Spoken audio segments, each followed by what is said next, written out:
రాష్ట్ర చరిత్రలో 3 ఎన్నికలు రావడం ఇదే మొదటిసారి. అందుకే ఈ ఓటు కాలం అవినీతి, అక్రమాలు, చట్ట వ్యతిరేక కార్యక్రమాలకు సీజన్ గా మారుతోంది. ఇటీవల మున్సిపల్ ఎన్నికలు అన్ని అక్రమాలను కళ్లకు కట్టాయి. డబ్బు, మద్యం, వస్తువులు యథేచ్ఛగా పంచారు. ఓటు కాలం రావడంతో నోట్లు బయటికొచ్చేశాయి. అధికారులకు కూడా అందని రూపాల్లో డబ్బు పంపిణీ జరుగుతోంది. మా ఊర్లో ఒక ఓటుకి సుమారుగా 1500 రూపాయలు పంచడం జరిగింది. ఆ యూత్ యొక్క ఏజ్ని బట్టి ఆ యూత్కి డబ్బులు ఇస్తూ ఆ ఓట్లు వేసుకోవడం జరిగింది. ఇక్కడ మొన్న జరిగిన ఎంపీటీసీ, జెడ్పీటీసీ ఎలక్షన్స్ అప్పుడు మా విలేజ్లోనే చాలా రకాలుగా మనీ పంచారు. 16 లక్షలు ఇక్కడ మా విలేజ్ పక్క విలేజ్లో ఖర్చు పెట్టడం జరిగింది. అంటే ఒక ఎంపీటీసీ అభ్యర్థి 20 లక్షల వరకు ఖర్చు పెడుతున్నా అంటే నేను ప్రత్యక్షంగా చూశాను. ఆ కృషి నేను చేస్తున్నాను. మా ఇంటికి వచ్చే డబ్బుల్ని తిరస్కరిస్తాను. ఓటు ఒక మేక అన్నట్టు ఇంటికి ఒక మేకనివ్వడం. ఎంపీటీసీ, జెడ్పీటీసీ ఎన్నికల్లో ప్రతి ఓటుకి 200 అట్లా పనిచేసి యూత్ని అట్రాక్ట్ 500 ఎంపీటీసీ, జెడ్పీటీసీ ఎన్నికలలో ఓటుకు 500 చొప్పున పంచడం జరిగింది. రాత్రికి రాత్రి వాళ్లకు మద్యం కానీ అలాంటివి అన్ని సరఫరా చేయడం జరిగింది. అభ్యర్థులు డబ్బును నీళ్లల్లా ఖర్చు చేస్తున్నారు. ఎంత ఖర్చు చేస్తున్నారన్నది ఏ రోజుకా రోజు మున్సిపల్ కమిషనర్లకు లేదా ఎన్నికల అధికారులకు లెక్కలు చెప్పాలి. కానీ ఎవరూ పాటించలేదు. అసెంబ్లీ, పార్లమెంటు ఎన్నికల్లో పట్టు కోసం మున్సిపల్ ఎన్నికలను వేదికగా చేసుకున్నారు. డబ్బులు, విందులు, మందులు అన్నీ విచ్చలవిడిగా జనంపై వెదజల్లడం మనం చూశాం. చుట్టుపక్కల గ్రామాల్లో మా విలేజ్లో చూసినట్లయితే చాలా వరకు యువత కానీ మిగతా వాళ్ళు కానీ డబ్బుకు, మద్యానికి లోబడి ఓట్లు వేయడం జరుగుతుంది. ఒక ఓటుకు ఇంత అంటూ, అంటే ఒక వ్యక్తికి 500 ఇంకొక రకమైన వ్యక్తికి 1000 రూపాయలని, లేడీస్కి అయితే పట్టు చీరలని, నగలని ఇట్లాంటి రకరకాలుగా పంచుతూ ఒక్కొక్క అంటే మన రేపు ఎలక్షన్లు అంటే ఆ రాత్రికే వెళ్ళి కొన్ని వేల కోట్ల రూపాయలని వ్యక్తిగతంగా కానీ కులాల ఆ రకంగా పంచుతున్నారు. ఓటును నడిపేది పచ్చనోటేనని మున్సిపల్ ఎన్నికలు రుజువు చేశాయి. ఓటర్లను ఎన్ని రకాలుగా ప్రలోభ పెట్టొచ్చో అన్ని రకాలుగా చేసి చూపించారు మన నాయకులు. మీ ఊర్లో ఓటుకు ఎంతిచ్చారు అని మాట్లాడుకోవటం చాలా చిన్న విషయంగా మారిపోయింది. ఓటుకు రేటెంత అన్న ప్రశ్నకు జనం ఏం చెప్పారో చూడండి. చారాన ప్రజలకు బారాన జేబులోకి అన్నట్టుగా మన రాజకీయ నాయకులు వివరిస్తున్నారు. మొన్న జరిగిన ఎంపీటీసీ, జెడ్పీటీసీ ఎన్నికల్లో ఒక ఎంపీటీసీ అభ్యర్థి దాదాపు 20 లక్షల వరకు ఖర్చు పెట్టడం జరిగింది. నేను ప్రత్యక్షంగా చూశాను. డబ్బులు తీసుకోకుండా ఓటేయండి. ప్రతి ఎన్నికలకు ప్రలోభాల పర్వం కొత్త పుంతలు తొక్కుతుంది. ముందు డబ్బు, తర్వాత మద్యం, వస్తువులు. ఓటర్లకు ఆఫర్లను పెంచుకుంటూ పోతున్నారు నాయకులు.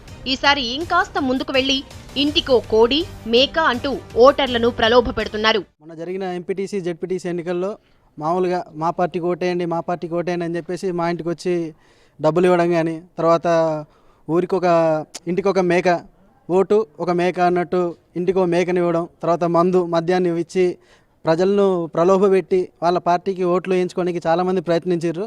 ఒక చదువుకున్న విద్యార్థిగా నేను మా ఇంటికే కాదు, మా ఇంటి చుట్టుపక్కల వాళ్ళకు కూడా చెప్పాను, మన బంగారు తెలంగాణను అవినీతి పరమైన రాజకీయ నాయకుల చేతిలో పెట్టొద్దు. ఓట్ల కొనుగోలు ఏ స్థాయికి దిగజారిందంటే ఇష్టమున్నా లేకపోయినా డబ్బు తీసుకోక తప్పని పరిస్థితి కల్పిస్తున్నారు. స్థానికంగా ఏదోలా పరిచయం, బంధుత్వం ఉన్న వాళ్ల ద్వారా జరిగే డబ్బు పంపిణీ, మొహమాట పెట్టడం, ఒత్తిడి చేయటం, డబ్బు తీసుకోకపోతే మాకు ఓటేయనట్లేనంటూ కక్ష సాధించటం లాంటివి కామన్ గా మారిపోయాయి. ఇలా అడిగిన వాళ్లకి, అడగని వాళ్లకి కవర్లలో పెట్టి మరీ డబ్బులు పనిచేస్తున్నారు. ఇంకొంతమంది పోలింగ్ పేపర్లతో పాటు వచ్చి డబ్బిచ్చి వెళ్తున్నారు. ఇక కుల పెద్దలను పిలిచి ప్యాకేజీ మాట్లాడుకునే సంప్రదాయం రాజకీయంలోనే భాగంగా మారిపోయింది. ఒక కవర్లో, సీల్డ్ కవర్లో డబ్బులు పెట్టేసి వాళ్ళ ఇంట్లో లేని సమయంలో లేకపోతే పడుకున్న సమయంలో ఆ కవర్ పైన వాళ్ళ గుర్తు, వాళ్ళ పార్టీ గుర్తు కానీ లేకపోతే వాళ్ళు నిలబడిన దాని గుర్తు కానీ దానిపైన పెట్టేసి వెళ్ళిపోతున్నారు. ఏంటంటే వాళ్ళ ఉద్దేశం ప్రతి ఇంటికి డబ్బు చేరాలి, డబ్బుతోనే ఓటు అనేది వేయించుకోవాలి, ఈ ప్రజలు ఎందుకు పనికిరారు, డబ్బు చూస్తే ఓటేస్తారు అనే ఉద్దేశంతో ఉన్నారు. ఇది ప్రజల్లో మారాలి. డబ్బు చూస్తే ఓటేసే కాలం పోవాలి. సో దానికోసం మీరందరూ ముందుకొచ్చి కృషి చేయాలి. మహిళల్ని టార్గెట్ చేసుకున్న అభ్యర్థులు కొన్ని ప్రాంతాల్లో బంగారు ముక్కు పుడకలు కూడా పంచారు. మహిళలకు ప్రాంతాన్ని బట్టి, వర్గాన్ని బట్టి నోట్లు, చీరలు పంచుతున్నారు. ఇంట్లో వాడే వస్తువులను పంచటం ఇప్పుడు మామూలే. పట్టణాల్లో పట్టు కోసం అభ్యర్థులు నానా పాట్లు పడ్డారు. హైదరాబాద్ శివారు ప్రాంతాల్లో రియల్ ఎస్టేట్ వ్యాపారం జోరుగా సాగుతుండటంతో అక్కడ పదవులకు డబ్బు ఎక్కువగా ఖర్చు పెట్టాల్సిన పరిస్థితి. దీంతో డబ్బు ఎక్కువగానే పంచినట్లు తెలుస్తోంది. ఎన్నికల కమిషన్ ఎంత కట్టుదిట్టం చేసినా, చెక్ పోస్టులు ఏర్పాటు చేసినా చీరలు, వెండి వస్తువుల వంటివి ఎక్కడా ఆగలేదు. అన్ని మున్సిపాలిటీల్లోనూ గెలుపు కోసం అభ్యర్థులు స్తోమతను బట్టి డబ్బు పంపిణీ చేశారు. వార్డుల్లోనూ ఓటుకు 200 నుంచి 500 వరకు పంచారు. ముందు నుంచి డబ్బు పంచటం ఒక వ్యూహమైతే ఓటర్లు మర్చిపోకుండా ఉండడం కోసం చివరి రోజున డబ్బులివ్వడం మరో వ్యూహం. ఇక వేరే ఊరిలో ఉంటున్న ఓటర్లను ఛార్జీలిచ్చి మరీ రప్పించి ఓట్లేయించుకోవటం కూడా మున్సిపల్ ఎన్నికల్లో కనిపించింది. ఇలా ఒక్కో అభ్యర్థి మున్సిపల్ ఎన్నికల్లోనే లక్షల్లో ఖర్చు చేసినట్లు తెలుస్తోంది. ఇక జరగబోయే ఎన్నికల్లో డబ్బు ప్రవాహం ఇంకెంత విచ్చలవిడిగా ఉండబోతోందో ఊహించడం పెద్ద కష్టమేం కాదు. రేపు ఓట్లు ఉన్నాయంటే ఈరోజు నైట్కు వచ్చి నైటే వాళ్ళకి డబ్బులు ఇవ్వడము, మందు అలాంటివి ఇచ్చి వాళ్ళకి ఓట్లు తెల్లారేపిస్తున్నారండి. కానీ ఓటును ఇలా అమ్ముకుంటూ పోతే దానికి విలువ ఉండదు. గెలిచిన అభ్యర్థికి బాధ్యత ఉండదు. మనకు ప్రశ్నించే హక్కు ఉండదు. మన నాయకులు ఇంతే అనుకునే ముందు మనము ఇంతేనా అని ప్రశ్నించుకోవాల్సిన టైం వచ్చింది. మన సార్వత్రిక ఎన్నికలు మద్యం మత్తులో జరగబోతున్నాయి. ఈసారి కూడా మద్యం జోరుగా సరఫరా అవుతోంది. నగరాల నుంచి మారుమూల గ్రామం వరకు మద్యం దొరకని చోటు లేదు. చివరి 2 రోజుల్లో డబ్బు పంచే నేతలు మద్యాన్ని మాత్రం 2 నెలలుగా నాన్ స్టాప్ గా సరఫరా చేస్తూనే ఉన్నారు. ఓటర్లను పోలింగ్ బూత్ దాకా నడిపించే ఇంధనంగా మద్యాన్ని వాడుతున్నారు నాయకులు. అసలు ఎన్నికల్లో మద్యం ప్రభావంపై ఓటు కాలంలో చూద్దాం. ఓట్లు వేయించుకోవటంలో ఘనత పొందిన అన్ని పార్టీలు మద్యాన్ని మధ్యే మార్గంగా ఎంచుకున్నాయి. జనం బలహీనతల్ని ఆసరాగా చేసుకుంటున్నాయి. నాటు సారాతో పాటు స్వదేశీ చౌక మద్యం సరఫరా చేస్తున్నాయి. ఆదివాసీ ప్రాంతాల్లో నాటు సారా ఎక్కువగా పంచుతున్నట్లు తెలుస్తోంది. నాయకులు ప్రచారాలకు, సభలకు జనాన్ని పోగేయటానికి నానా తంటాలు పడుతున్నారు. వాళ్ల ప్రచారానికి ముందే మందు కేసులు దిగుతాయి. జనం మత్తులో ఉన్నప్పుడే ఓటు అడుగుతారు. తాగిన మత్తులో ప్రశ్నించే హక్కును జనం కోల్పోతున్నారు. కొన్ని పార్టీలు మద్యాన్ని, డబ్బును ఎరవేసి ప్రజల ఓటు దోచుకోవాలని ప్రయత్నం చేస్తున్నారు. దాన్ని వ్యతిరేకంగా ప్రజలు ఓటును ఆయుధంగా మార్చుకొని వాళ్ళు స్వతంత్రంగా ఆలోచించి మంచి అభ్యర్థులకు ఓటేయాలని చూస్తున్నారు. మీ అభ్యర్థులు మీ మద్యాన్ని, డబ్బుకి ఎవరు బానిసలు గారు, ఎవరు లొంగరు. దయచేసి అలాంటి తోటి ఓటు కొనకుండా మంచి వాతావరణంలో ఓట్లు వేయించుకొని మంచి అభ్యర్థులకు ప్రజలు కూడా ఓటేసి గెలిపించుకొని మంచి అభ్యర్థులను ఎన్నుకోవాలని నేను విజ్ఞప్తి చేస్తున్నాను. ఎన్నికల కోడ్ అమల్లోకి రావటం, రాష్ట్రపతి పాలన వల్ల గ్రామాల్లో బెల్ట్ షాపులన్నీ మూసేయించారు. అయినా నాయకుల పుణ్యంతో బెల్ట్ షాపులు లేని లోటు తీరుతోంది. నిబంధనలన్నీ తుంగలో తొక్కి గ్రామాల్లో 2-3 నెలల ముందే లిక్కర్ను తెచ్చిపెట్టుకున్నట్లు తెలుస్తోంది. అవసరాన్ని బట్టి ప్రచారంలో వాటిని బయటకు తెస్తున్నారు. నాయకుడు 1 నెల 2 నెలల క్రితం నుంచే వారి యొక్క మద్యాన్ని వాళ్ళ అనుచరుల దగ్గర డంపు చేయడం జరిగింది. ఆ మద్యాన్ని ప్రతి రోజు పొద్దున్న సాయంత్రం మధ్యాహ్నం టైం లేకుండా పంచడం జరుగుతుంది. ఇట్లాంటి పరిస్థితులను గవర్నమెంట్ చూస్తూ కూడా ఊరుకుంటుంది. అయినా ప్రభుత్వం మేలుకొని పోలీస్ వ్యవస్థ కానీ, ఆర్డీఓ కానీ, కలెక్టర్ కానీ దీని మీద ఇమ్మీడియట్ గా స్పందించి వీటి మీద చర్య తీసుకో. గ్రామీణ ప్రాంతాల్లో బెల్ట్ షాపులు ఎన్నికల సమయంలో కాసులు కురిపిస్తున్నాయి. నిజానికి రాష్ట్రంలో ఉన్న వైన్ షాపులు ఎక్కువగా రాజకీయ నాయకుల బినామీలవే కావటంతో మద్యం పంచటం వారికి మరింత తేలికైపోయింది. బెల్ట్ షాపులన్నీ కూడా వారి చేతుల్లోనే ఉన్నాయి. దీంతో ఎక్సైజ్ అధికారులు కూడా నిరోధించలేనంత లోతుగా మద్యం పంపిణీ జరుగుతోంది. అభ్యర్థులు చట్టసభలకు పోవడానికి ఓటర్ మహాశయులు అనేక రకాలుగా ప్రలోభాలకు గురి చేస్తున్నారు. దీంట్లో ముఖ్యంగా మద్యాన్ని వాళ్ళు ఎన్ని రోజులు అనుభవించిన అధికార దాహంతో బ్లాక్ మనీ సంపాదించి ఓటర్లకు మద్యం అడవులుగా పంపిణీ చేస్తున్నారు. ఓటర్ మహాశయులారా, నేను విసిక్స్ ద్వారా మీకు ఒకటే విజ్ఞప్తి చేసుకుంటా ఉన్నా. మీ ఓటు హక్కును సద్వినియోగం చేసుకొని మీరు ఎటువంటి నిజాయితీగా నాయకుడిని ఎన్నుకోవాలనుకుంటారో ఈ మద్యానికి ఈ ప్రలోభాలకు గురి కాకుండా మీరు నిజాయితీ పరుని గెలిపించాల్సిన అవసరం ఎంతైనా ఉంది. ఒక్కో జిల్లాలో 147 మద్యం దుకాణాలు, 22 బార్లు, 4 ప్రభుత్వ మద్యం దుకాణాలు ఉంటాయి. దాదాపు 5 నుంచి 10 అనధికార బెల్ట్ షాపులు ప్రతి దుకాణం పరిధిలో ఉన్నాయి. అంటే జిల్లాకు సుమారు 2000 మద్యం దుకాణాలు ఉన్నాయని అంచనా. బెల్ట్ షాపులో మద్యం పార్టీల పరంగా ఫ్రీగా పంపిణీ చేస్తున్నారు. ఈ ఎన్నికల్లో మద్యాన్ని, డబ్బుని ఎరవేస్తూ మళ్ళీ వాళ్ళు ఎట్లయినా పన్నాగాలు బండి మళ్ళీ పార్లమెంటుకు, అసెంబ్లీకి పోయి మంత్రులుగా, ముఖ్యమంత్రులుగా చలామణి అవుతూ మళ్ళీ అవినీతి సొమ్మును కూడా పెట్టడం కోసమే వారు ఈ మద్యాన్ని ప్రజలకు అలవాటు చేస్తున్నారు. ఇటువంటి ప్రజాప్రతినిధుల వైఖరి మార్చుకోకపోతే ప్రజలు ఏదో ఒక రోజు ఎన్లైట్ అయ్యి, రియలైజ్ అయ్యి వీళ్ళందరినీ కూడా తరిమి కొట్టే రోజు వస్తుందని చెప్పి ఒక మండల కేంద్రంలో వాహనాలలో వచ్చే సరుకును వైన్ షాపులకు కాకుండా నేరుగా నాయకుల రహస్య కేంద్రాలకు తరలిస్తారు. అక్కడి నుంచి నేరుగా అభ్యర్థుల అనుచరుల ఇళ్లలోకి వెళ్తుంటాయి. అక్కడి నుంచి నమ్మకస్తుల ద్వారా కార్యకర్తలకు చేరుతాయి. నోట్లకు బదులు దొంగ నోట్లు పంచినట్లు మద్యంలోనూ నకిలీ మద్యాన్ని పంపిణీ చేస్తున్నారు. సీసాలో తేడా లేకపోవడంతో తాగేవాళ్లు అనారోగ్యం పాలవుతున్నారు. ఎన్నికల వేళ మద్యానికి కొరత రాకుండా ముందే దాచుకున్నారు. దుకాణాల ముందు నో స్టాక్ బోర్డులు పెట్టి రహస్యంగా మద్యాన్ని పంపిణీ చేస్తున్నారు. దీంతో మామూలు రేటు కంటే 2 రెట్లు ఎక్కువగా రేటు ఫిక్స్ చేసి అమ్ముతున్నారు. బార్ షాప్ల యజమానులకు మాత్రం ఎన్నికలు భారీగానే లాభాలు తెస్తున్నాయి. రాజకీయ నాయకులు నీచమైన వ్యవస్థను క్రియేట్ చేసి డబ్బులు వంచడము, ఈ మద్యపానాన్ని వంచడము చాలా దురదృష్టకరము. దీన్ని ప్రజలు ఈ పరిస్థితుల్లో అభివృద్ధి చేయవద్దు, తిరస్కరించి డబ్బులు గానీ మద్యపానం గానీ ఎట్లాంటి పరిస్థితుల్లో తీసుకోకూడదు. కొన్ని చోట్ల టోకెన్ విధానంతో కూడా మద్యం పంపిణీ చేస్తున్నారు. అభ్యర్థికి కావాల్సిన వ్యక్తులతో డీల్ కుదుర్చుకుంటున్నారు. దీంతో పార్టీ అభ్యర్థి గుర్తు పేరుతో ఒక స్లిప్ ఇస్తాడు. దాన్ని చూపిస్తే వైన్ షాప్ లో కావలసిన మద్యం బాటిల్ అందిస్తారు. నాయకులు ఒక్కో నియోజకవర్గానికి మద్యం మీదే 2 నుంచి 3 కోట్లు ఖర్చు పెడుతున్నట్లు అంచనా. ఈసారి ఎన్నికల్లో ఈ ఖర్చు మరింత పెరిగే అవకాశం ఉంది.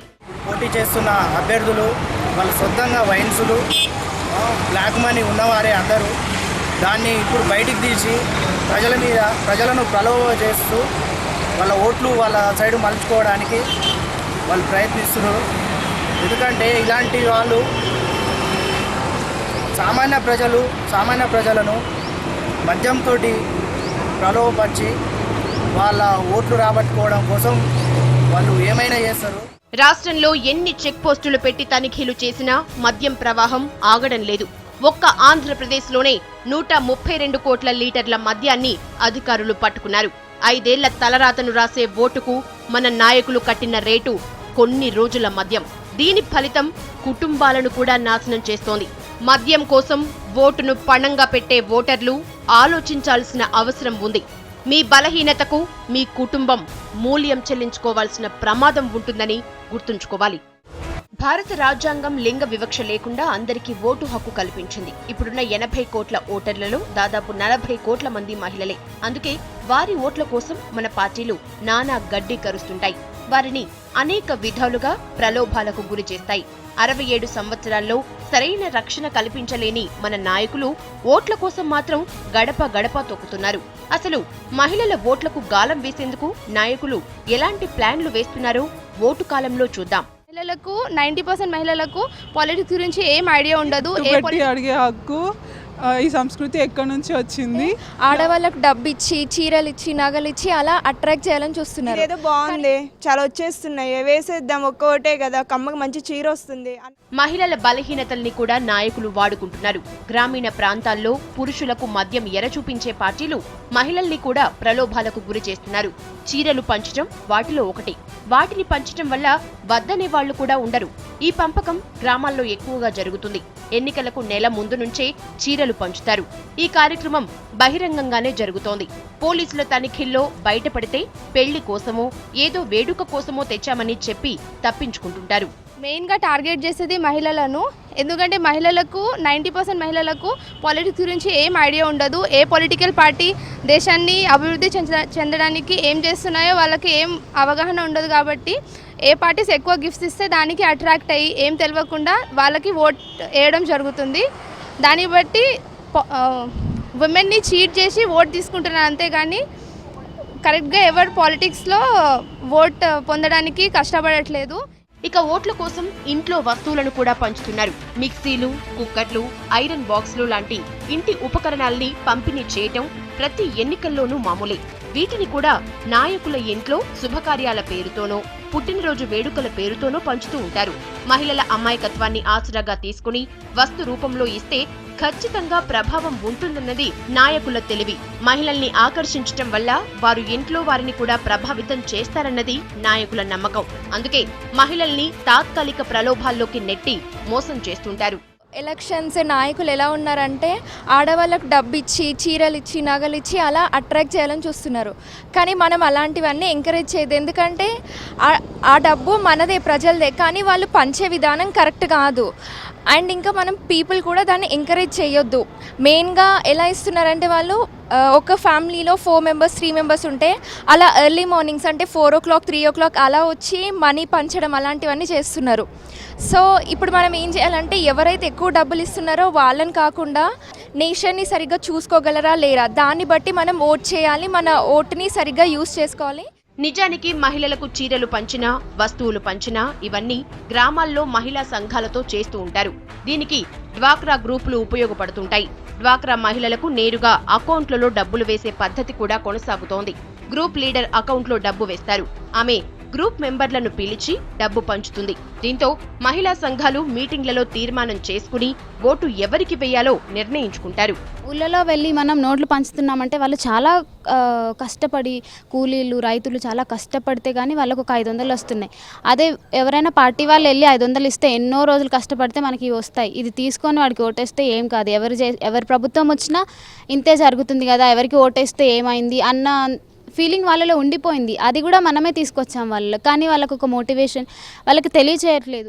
పార్టీల మేనిఫెస్టోలో కూడా మహిళల్ని ఆకట్టుకునే వరాలకు ఎక్కువ ప్రాధాన్యం ఉంటుంది. డ్వాక్రా మహిళలకు పావలా వడ్డీ రుణాలు, రుణమాఫీల వంటివి కూడా ఎక్కువగా ప్రభావం చూపిస్తున్నాయి. మహిళా గ్రూపులు పావలా వడ్డీ పేరుతో తీసుకునే రుణాలు ఎక్కువగానే ఉండటం వల్ల రుణమాఫీ హామీలు బాగా పనిచేస్తాయని నాయకులు అనుకుంటున్నారు. ప్రజాస్వామ్య దేశంలో ఓటు అడిగే హక్కు ప్రతి ఒక్కరికి ఉంది. ఓటు పెట్టి అడిగే హక్కు ఈ సంస్కృతి ఎక్కడి నుంచి వచ్చింది? ఇలా సెంటిమెంట్లు యూజ్ చేసుకొని ఓటు వేయిస్తున్నారు. ఇది విరుద్ధం. ఇక మున్సిపల్ ఎన్నికల్లో కొన్ని చోట్ల మహిళలకు బంగారు ముక్కు పుడకలు కూడా పంచారు. బంగారం అంటే ఇష్టం ఉండని వాళ్లు ఉండరు. అందుకే నాయకులు ఇలాంటి ప్రలోభాలను ఎంచుకుంటున్నారు. ఈ బంగారం పంచే వ్యవహారం ఎక్కువగా పట్టణ ప్రాంతాల్లో జరుగుతోంది. మహిళల్ని అడ్డుకునేందుకు నాయకులు భారీగానే ఖర్చు చేస్తున్నారు. ఆడవాళ్ళకి ఇష్టమైన వస్తువులు చీరలు, ముక్కు పుడకలు, ఇంకా గాజులు ఇలాంటివి పంపిణీ చేయడం వల్ల వీళ్ళు అనుకోవచ్చు ఇదేదో బాగుంది, చాలా వచ్చేస్తున్నాయి, వేసేద్దాం, ఒక్క ఓటే కదా, కమ్మకి మంచి చీర వస్తుంది అన్న రోజులు వస్తున్నాయి. ముఖ్యంగా గమనిస్తే ఇవి ఎక్కువగా రూరల్ ఏరియాస్లో జరుగుతుంది. దానివల్ల ఆడవాళ్ళ ఓట్లు మోస్ట్లీ ఇష్టమై పడడం లేదు, బలవంతంగా పెడుతున్నాయని మనం అర్థం చేసుకోవాలి. వస్తు రూపంలో ఇచ్చే వాటిని ఎన్నికలకు వారం ముందు పంచడం వల్ల జనం మరిచిపోయే ప్రమాదం ఉంటుందని చివరి 2 రోజుల్లో డబ్బు కూడా పంచుతున్నారు. గ్రామాల్లో పోలీసుల తనిఖీలు ఎక్కువగా ఉండటంతో ఇప్పుడు డబ్బులు పంచే కార్యక్రమం పొలాల్లో జరుగుతోంది. లేడీస్ని అట్రాక్ట్ చేసేదంటే వాళ్ళకు మనం చీరలు, గాజులు, బొట్టు అది ఇది వాళ్ళకి ఇచ్చి మనం వాళ్ళని ఊళ్ళలో ఉండే వాళ్ళకైతే వాళ్ళకి అది ఇస్తే ఇంకా ఎక్కువ అనుకుంటారు. వాళ్ళకి ఇచ్చేసి చాలు ఓటేస్తారు. మనం ఓటేస్తే ఏమవుతుంది, మనకి ఏ పార్టీ గురించి తెలియదు కదా, ఇన్నేళ్ళు చేసిన ఈ గవర్నమెంట్ ఇలానే ఉంది, తను వచ్చినా కూడా ఇదే చేస్తాడు, అందరూ గవర్నమెంట్ని కొల్లగొడిచే వాళ్ళు తప్ప సొసైటీని బాగుపడాలనే ఆలోచన ఎవరికీ లేదని వాళ్ళు అట్రాక్ట్ అయిపోయి వాళ్ళు తీసేసుకుంటారు. ఇంకా వాళ్ళని ఇంట్లో ఉండే భర్త కానీ వాళ్ళ పేరెంట్స్ వాళ్ళందరూ కలిసి నువ్వు వేయాలి కంపల్సరీ అనేలా తన మైండ్ సెట్ని అలా మోడిఫై చేసేస్తున్నారు. ఇటీవల రాయదుర్గం ఎమ్మెల్యే అభ్యర్థి దగ్గర భారీ స్థాయిలో చీరలు, మిక్సీలు దొరకటం కలకలం రేపింది. కొన్ని చోట్ల అభ్యర్థులు వెండి వస్తువులను కూడా పంచుతున్నారు. పూజ సామాగ్రి కూడా మహిళల్ని ఆకట్టుకునే వస్తువులుగా పంచుతున్నారు. మన నాయకులు ఎన్నికల్లో గెలవటానికి ఎంతకైనా తెగిస్తున్నారు. బొట్టు పెట్టి అడగడం, కర్పూరం వెలిగించి ఒట్టేయించుకొని అడగడం ఇలాంటివి జరుగుతున్నాయి. భారతదేశంలో ఓటు అడిగే హక్కు ఉంది, కానీ ఒట్టేయించుకొని ఓటు అడిగే హక్కు లేదు. ఇలా ఒట్టేయించుకోవడం ఎందుకనంటే మన వాళ్ళు ఆడవాళ్ళు దైవాల్ని ఎక్కువ పూజిస్తుంటారు. ఇంకా ఇలా ఒట్టేయించుకున్నారు అని అంటే వాళ్ళకి ఇంకేదో ఒక భయం, అయ్యో నాకు ఏదో జరిగిపోతుంది, నేను ఆ పని చేయలేదు అన్న భయం ఉంటుంది. ఇలా చేసి వాళ్ళని అక్కడక్కడ కస్టడీ చేస్తున్నారు. వాస్తవానికి మహిళల అమాయకత్వాన్ని నాయకులు వాడుకుంటున్నారన్న వాస్తవాన్ని గమనించాలి. వాళ్ళిచ్చే చీరల ఖరీదు ఒక్కరోజు సంపాదనంత ఉండదు. నాయకులు పంచే వస్తువులతో ఇళ్లు నిండవు. వాళ్ళిచ్చే బంగారం రేటు కూడా ఎక్కువేమీ కాదు. కానీ ఇలాంటి ప్రలోభాల వల్ల మన భవిష్యత్తుతో పాటు మన పిల్లల భవిష్యత్తును కూడా తాకట్టు పెడుతున్నామన్న సంగతి గుర్తుంచుకోవాలి. ఇంటిని నడిపించే మహిళలు స్థైర్యంగా, స్వతంత్రంగా ఓటేయటానికి ముందుకొస్తే ఆ కుటుంబం కూడా ప్రలోభాలకు దూరంగా ఓటేసే అవకాశం ఉంటుంది. అందుకే ఇంటి స్థాయి నుంచే ప్రజాస్వామ్య వ్యవస్థని కాపాడడంలో మహిళలే కీలకమన్నది గుర్తుంచుకోవాలి.